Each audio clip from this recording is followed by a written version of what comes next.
Assalamualaikum warahmatullahi wabarakatuh. Perkenalkan, nama saya Hailiana Salsabila dengan digit NIM terakhir 057 kelas PPA 2024. Pada kesempatan kali ini saya akan menjelaskan tentang materi biosel mol dengan judul interaksi sel dengan lingkungan atau komunikasi sel dengan subbahasan yaitu matriks ekstraseluler dan cell junction.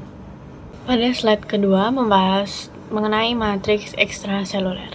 Matriks ekstraseluler sendiri ini merupakan komponen paling besar pada lapisan kulit normal atau dermis dan memberikan sifat yang unik pada kulit normal seperti elastisitas, daya rentan, dan kepadatannya. Matriks ekstraseluler ini dapat mempengaruhi bentuk sel, kelangsungan hidup sel, perkembangbiakan sel, polaritas, dan kelakuan sel. Pada sebagian besar sel ini memerlukan melekatnya ke matriks untuk tumbuh dan berkembang biak. Pada slide ketiga yaitu makromolekul, ini merupakan penyusun matriks ekstraseluler yang berisikan rantai polisakarida ekstraseluler. Contohnya seperti glikosaminoglikans yaitu atau GAGS. Biasanya ditemukan terhubung secara kovalen dengan protein dalam bentuk proteoglikan dan fibrous protein. Biasanya meliputi kolagen, elastin, fibronektin, dan laminin yang memiliki fungsi struktural dan adesif. Pada slide keempat membahas tentang sambungan sel atau cell junction. Cell junction sendiri ini merupakan situs hubung dari banyak sel dalam jaringan dengan sel lainnya dan dengan matriks ekstraseluler. Cell junction sendiri ini merupakan suatu struktur dalam jaringan organisme multiseluler. Cell junction dapat diklasifikasikan dalam 3 grup fungsional, yaitu yang pertama clouding junction atau menempelkan sel bersama-sama dalam epitel dengan cara mencegah molekul-molekul dari kecil dari kebocoran satu sisi sel ke sel lainnya. Kemudian yang kedua anchoring junction atau melekatkan sel-sel dan sitoskeleton ke sel tetangga atau ke matriks ekstraseluler. Dan yang terakhir yaitu communicating junction atau memerantai jalan lintasan sinyal-sinyal kimiawi atau elektrik dari satu sisi sel yang sedang berinteraksi ke sel lainnya. Slide kelima membahas tentang klasifikasi fungsional cell junction. Terdiri dari 3 yaitu clouding junction, anchoring junction, dan communicating junction. Untuk yang pertama, unclouding junction meliputi sambungan ketat atau tight junction yang hanya terdapat di vertebrata. Kemudian septate junction yang terdapat pada invertebrata. Kemudian yang kedua anchoring junction. Ini meliputi 2 klasifikasi yaitu situs-situs pelekatan filamen aktin, yaitu yang pertama cell-cell junction atau adherence junction, yang kedua cell matrix junction atau focal adhesions. Dan yang selanjutnya yaitu situs-situs pelekatan intermediate filamen, meliputi cell-cell junction atau desmosom, kemudian cell matrix junction atau hemidesmosom. Untuk yang ketiga yaitu communicating junction, meliputi 3 klasifikasi yaitu sambungan celah atau gap junction, yang kedua yaitu chemical synapses, dan yang ketiga plasmodesmata atau hanya terdapat pada tumbuhan. Kemudian di slide ke-6 ini terdapat gambar yang menunjukkan 3 jenis utama dari cell junction atau sambungan sel pada sel hewan. Yang pertama tight junction atau sambungan kedap, yaitu menyegel sel-sel yang berdekatan bersama-sama, mencegah molekul kecil lewat di antara sel. Yang kedua anchoring junction atau sambungan jangkar. Ini meliputi 3 yaitu adherence junction, yaitu menghubungkan filamen aktin dari sel yang berdekatan. Yang kedua desmosom, ini berfungsi untuk menghubungkan filamen intermediate dari sel yang berdekatan. Dan yang ketiga hemidesmosom yang berfungsi sebagai menghubungkan filamen intermediate sel ke matriks ekstraseluler. Dan yang ketiga ini gap junction atau sambungan celah. Gap junction ini membuat saluran antar sel yang berdekatan memungkinkan ion dan molekul kecil lewat langsung dari satu sel ke sel lainnya. Pada slide 7 membahas tentang types of cell junction. Yang pertama, unclouding junction atau tight junction. Fungsi dari tight junction ini sendiri yaitu unclouding junction menghubungkan sel epitel yang satu dengan sel epitel yang lainnya dan membagi sel atas dua domain, yaitu domain apikal dan basolateral. Kemudian mencegah protein membran di domain apikal bergerak ke domain basolateral.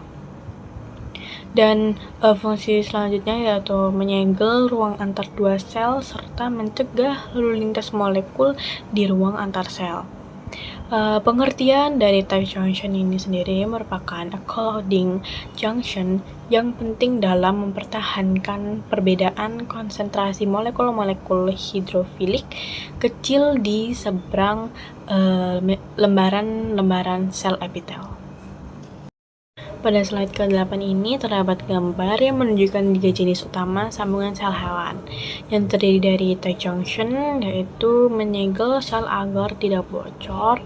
Yang kedua, uncoring junction yang berfungsi untuk merekatkan sel satu sama lain, yaitu sel adherens dan desmosom atau ke matriks hemidesmosom. Dan yang ketiga, gap junction. Ini membuat saluran kecil antar sel untuk komunikasi langsung. Pada slide ke-9 ini membahas uncoring junction. Uncoring junction ini menghubungkan sitoskeleton suatu sel ke sitoskeleton sel tetangganya atau ke matriks ekstraseluler. Uncoring junction ini tersebar luas dalam jaringan-jaringan hewan dan paling melimpah dalam sel jantung, otot, dan epidermis. Fungsi dari uncoring junction ini yaitu sebagai penghubung sel dengan sel, menghubungkan sitoskeleton dua sel yang berdampingan, menyatukan sel dalam satu kesatuan sel yang kokoh, dan menghubungkan sel dengan matriks ekstraseluler. Pada slide ke-10 ini membahas tentang tight junction atau sambungan kedap, yaitu jenis sambungan sel yang menyegel membran plasma sel-sel yang berdekatan, mencegah zat lewat di antara sel-sel tersebut. Nah, ini terbentuk dari protein sambungan yang saling mengunci. Kemudian slide ke-11 yaitu membahas tentang gap junction. Gap junction sendiri ini merupakan celah sempit di antara membran dua sel atau dinding sel yang berjarak sekitar 2-4 nanometer yang dihubungkan oleh channel protein. Gap junction sendiri ini disusun oleh connection atau 12 satuan protein. Connection tersusun atas 6 subunit connection transmembran. Komunikasi gap junction sendiri ini dapat diregulasi oleh sinyal-sinyal ekstraseluler. Contohnya seperti neurotransmitter dopamine yang mengurangi neurotransmitter dopamine di antara kelas neuron dalam retina sebagai jawaban atas peningkatan intensitas cahaya. Fungsi dari gap junction sendiri ini merupakan lintasnya ion-ion dan molekul-molekul kecil yang dapat larut dalam air. Pada slide ke-12 terdapat gambar yang menunjukkan gap junction, yaitu saluran penghubung langsung antara dua sel yang berdekatan. Saluran ini terbentuk dari protein koneksin yang membentuk konekson atau hemichannel pada masing-masing sel. Dua konekson dari sel yang berbeda kemudian bertemu dan membentuk gap junction channel. Kemudian memungkinkan pertukaran ion dan molekul kecil secara langsung antar sel. Pada slide ke-13 ini membahas tentang komunikasi sel. Pada sel-sel dalam makhluk hidup multiseluler saling berkomunikasi. Komunikasi sel ini menggunakan molekul sebagai sinyal. Molekul-molekul ini diantaranya seperti protein, peptida, nukleotida, asam amino, steroid, dan beberapa lipid. Molekul-molekul ini ada yang terdapat pada membran atau disekresikan melalui eksositosis. Pada slide ke-14 ini menjelaskan tentang komunikasi sel, yaitu molekul-molekul sinyal akan berikatan dengan reseptor yang ada di permukaan sel. Reseptor ini bersifat spesifik dengan molekul sinyal dan disertai dengan gambar contohnya seperti di atas ini. Pada slide ke-15 ini menjelaskan tentang macam-macam komunikasi sel. Terdapat 4 macam komunikasi sel, yaitu yang pertama kontak langsung, yang kedua sinyal parakrin, yang ketiga sinyal endokrin, dan yang keempat sinyal sinaptik. Pada slide ke-16 ini menjelaskan tentang komunikasi kontak langsung. Komunikasi kontak langsung ini terjadi ketika apabila molekul sinyal dari satu sel langsung diterima oleh sel yang ada di sebelahnya. Pada slide ke-17 ini menjelaskan tentang sinyal parakrin. Sinyal parakrin sendiri ini terjadi apabila sinyal molekul dari sel diterima oleh sel-sel yang ada di sekitarnya. Pada slide ke-18 ini membahas tentang sinyal endokrin. Sinyal endokrin ini terjadi apabila molekul sinyal masuk ke dalam peredaran darah dan diterima oleh sel yang letaknya itu berjauhan. Molekul sinyal ini dilepaskan dengan cara yaitu disebut sebagai hormon. Pada slide ke-19 membahas tentang sinyal sinaptik. Sinyal sinaptik ini merupakan cara komunikasi sel saraf dengan sel lainnya yang letaknya itu berjauhan. Sel saraf yang panjang ini akan melepaskan neurotransmitter ke sel yang akan ditargetkan.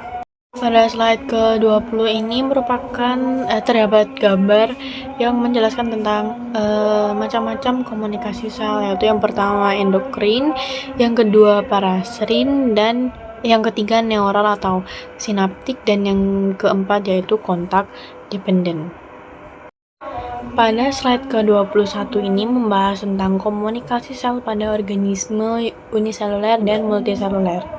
Komunikasi pada organisme multiseluler ini terjadi antar organisme sel di dalam organisme tersebut. Komunikasi antar sel terjadi bagaimana sel menginterpretasikan sinyal yang ada. Komunikasi sel melalui beberapa tahap, yaitu perubahan bentuk informasi pada tahapan penyampaian sinyal ke target, sinyal transduksi. Slide ke-22 ini menampilkan 3 jenis anchoring junction atau sambungan jangkar yang terdiri dari adherence junction, yaitu menghubungkan filamen aktin antar sel melalui protein linker atau kaderin. Yang kedua desmosome, yang menghubungkan filamen intermediate atau keratin antar sel melalui protein linker. Yang ketiga yaitu hemidesmosome, yaitu menghubungkan filamen intermediate atau keratin sel ke matriks ekstraseluler melalui protein linker atau integrin. Pada slide ke-24 ini membahas tentang langkah-langkah komunikasi sel, yaitu yang pertama sintesa molekul sinyal oleh sel yang memberi sinyal. Yang kedua, melepaskan molekul sinyal oleh sel yang memberi sinyal menuju sel target. Yang ketiga, pengikatan sinyal oleh reseptor spesifik pada sel target yang menyebabkan aktivitas reseptor tersebut. Yang keempat, inisiasi satu atau lebih menuju jalur transduksi sinyal di dalam sel. Dan yang kelima, terjadi perubahan spesifik fungsi, metabolisme, atau perkembangan sel. Dan yang keenam, pembuangan sinyal yang mengakhiri respon sel. Pada slide ke-24 ini terdapat gambar yang menjelaskan tentang komunikasi sel pada organisme uniseluler dan multiseluler.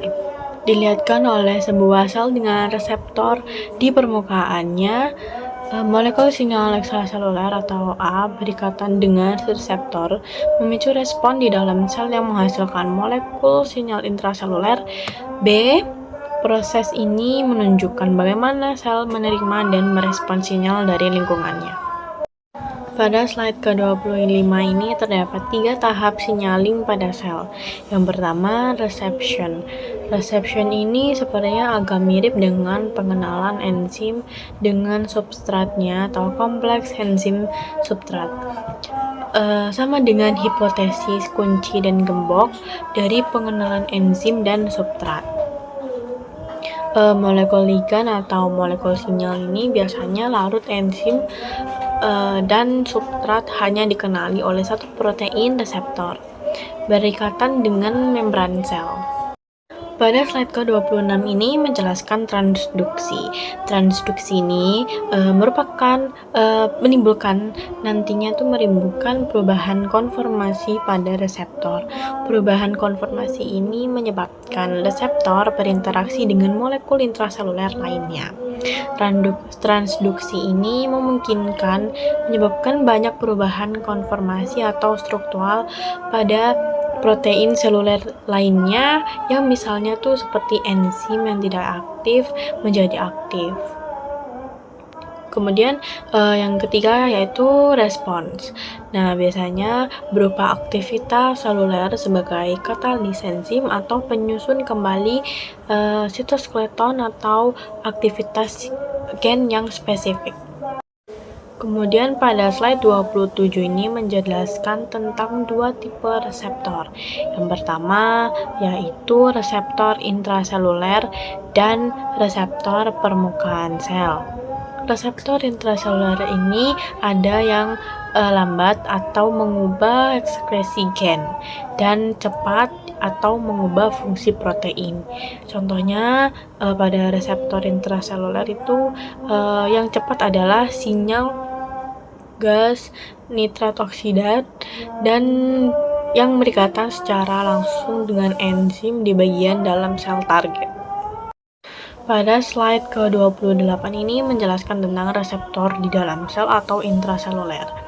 Reseptor ini terdapat di dalam sitoplasma atau inti sel. Sinyal molekul yang akan terikat dengan reseptor ini contohnya seperti testosteron yang berperan dalam mengontrol karakteristik jenis kelamin pada pria. Pada slide ke-29 ini menjelaskan tentang reseptor permukaan sel atau reseptor membran dan reseptor transmembran. Reseptor permukaan sel ini merupakan reseptor yang tertanam dalam membran plasma sebuah sel. Mereka ini bertindak dalam persinyalan sel dengan menerima atau mengikat molekul ekstraseluler. Reseptor permukaan sel ini merupakan protein integral membran khusus yang memungkinkan komunikasi antara sel dan ruang ekstraseluler. Contohnya seperti hormon, neurotransmitter, sitokin, faktor pertumbuhan, molekul adhesi sel atau nutrein. Molekul ini bereaksi dengan reseptor untuk menginduksi perubahan metabolisme dan aktivitas sel dalam proses transduksi sinyal. Pengikatan ligan mempengaruhi perubahan kimia yang mengalir melalui membran sel. Pada slide ke-30 ini menjelaskan tentang reseptor permukaan sel atau di membran sel. Reseptor di membran sel akan meneruskan sinyal dari luar sel ke dalam sel dengan cara mengubah bentuknya. Kegagalan fungsi pada reseptor permukaan sel dihubungkan dengan beberapa penyakit seperti kanker, penyakit jantung, dan asma. Demikian penjelasan tentang materi PowerPoint interaksi sel dengan lingkungan dari saya. Kurang lebihnya mohon maaf. Wassalamualaikum warahmatullahi wabarakatuh.